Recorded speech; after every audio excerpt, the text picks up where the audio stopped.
دین کی سمجھ سیکھنا اس لیے فرض ہے، دین کی سمجھ سیکھنا اس لیے فرض ہے۔ اب جوش میں آ گیا، امام صاحب نے پوری سورہ بقرہ پڑھ دی، جتنے لوگوں نے نماز پڑھی وہ کہا اب اس مسجد میں کبھی نہ جائیں گے، اللہ میری توبہ۔ بظاہر تو بڑی اچھی عبادت کیا، سورہ بقرہ پڑھ دی، دیکھنے میں تو معلوم ہے صاحب امام صاحب بہت اچھے آدمی ہیں، بڑی عبادت گزار آدمی ہے، لیکن نمازیوں کو غائب کر دیا، مسجد سونی ہو ویران کر دیا۔ آئے گا ایسی مسجد میں کوئی نماز پڑھنے؟ اسی لیے دوستو دین کی سمجھ، شاہ الغنی صاحب رحمۃ اللہ علیہ بخاری کی روایت پیش کیا کرتے تھے، لا یجزون الا بقدر عقولہم، جتنی زیادہ فہم دین ہوگی اتنے ہی اعمال پر جزا زیادہ ملے گی۔ اس لیے اللہ والوں کے پاس دین کی سمجھ حاصل کرو تو 2 رکعت آپ کی 1 لاکھ رکعت سے افضل ہو جائے گی۔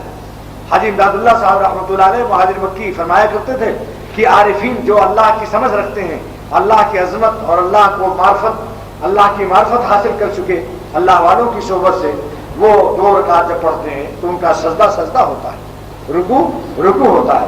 کس محبت سے وہ اللہ کا دل رکھتے ہیں، سجدے میں سر بھی رکھتے ہیں اور سجدے میں اپنی روح کو بھی رکھتے ہیں، یعنی جس وقت ان کا سر سجدے میں ہوتا ہے وہ اپنی روح کو دیکھتے ہیں کہ میری روح بھی ساجد ہے، اس لیے کہ اگر روح نہ ہو تو جسم سجدہ کر سکتا ہے، لہذا اللہ والوں کو مشاہدہ ہوتا ہے کہ میرا سر بھی سجدے میں ہے اور میری روح بھی ساجد ہے اور میرا قلب بھی سجدے میں پڑا ہوا ہے۔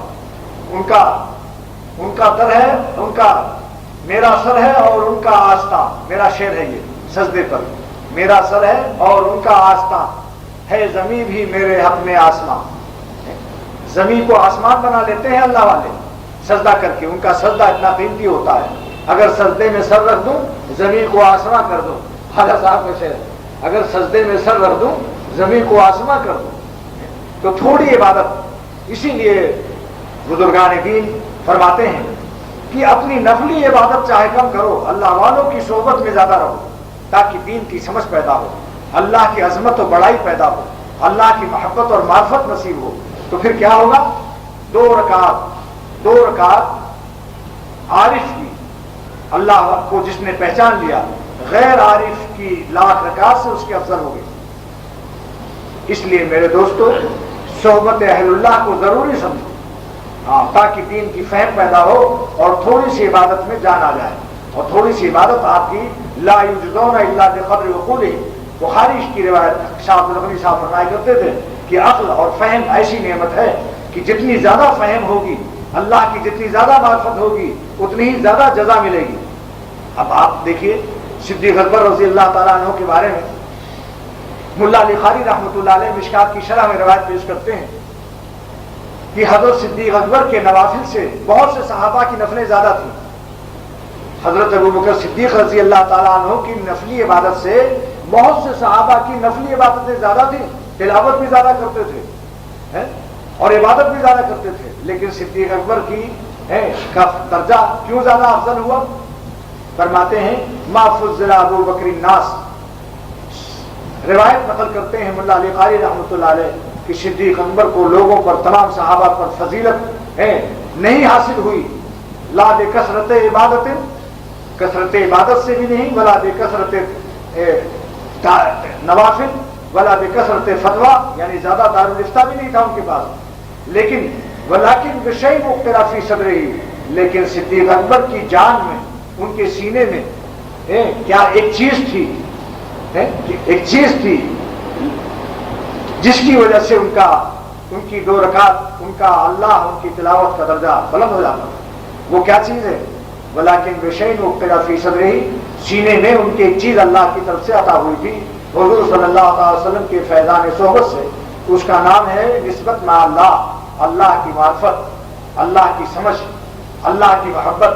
لہذا ہر وقت وہ اپنے سر کو اپنی ہتھیلی پر رکھتے تھے، سر بکف اور کفن بردوش رہتے تھے کہ کب موقع آئے اور ہم جان اللہ کے راستے میں دیں، یہ چیز ہوتی ہے۔ تو میرے دوستو خیر میز کا لا تھا کہ رات بھر جاگنے سے بہتر ہے کہ عبادت تھوڑی ہو، 8-10 رکعت، مگر بڑھیا پڑھو، درد دل سے پڑھو، اشک بار آنکھوں سے پڑھیے اور دعاؤں میں خوب دل لگا کر مانگیے، اس کے بعد کچھ تلاوت، کچھ درود شریف، کچھ اپنے مردوں کو بخشیے، لیکن 2-3 گھنٹہ سو بھی رکھیے تاکہ فجر کی نماز خطرے میں نہ پڑے، بڑھیا نماز جماعت کی ہو، نفل بڑھیا پڑھ لے، فرض گھٹیا پڑھ لے، سوچ لیجیے، آپ فیصلہ کر لیجیے کہ اس کا کیا حشر ہوگا۔ فرض کو خطرے میں ڈالا، رات بھر جاگا۔ میں نے پہلے بھی بیان کیا تھا، ایک راج مستری فیڈرل بی ایریا میں رہتا تھا، وہ ناظم آباد میں میرے پاس آیا، اس نے کہا میں تو رات بھر جاگا ہوں، 1 منٹ نہیں سویا شب برات شب قدر کی راتوں میں۔ تو میں نے کہا اچھا فجر کی نماز کیسی پڑھی آپ نے؟ فوراً مجھے شبہ ہوا کہ جب یہ رات بھر جاگا تو اس کی نماز کیسی ہوگی؟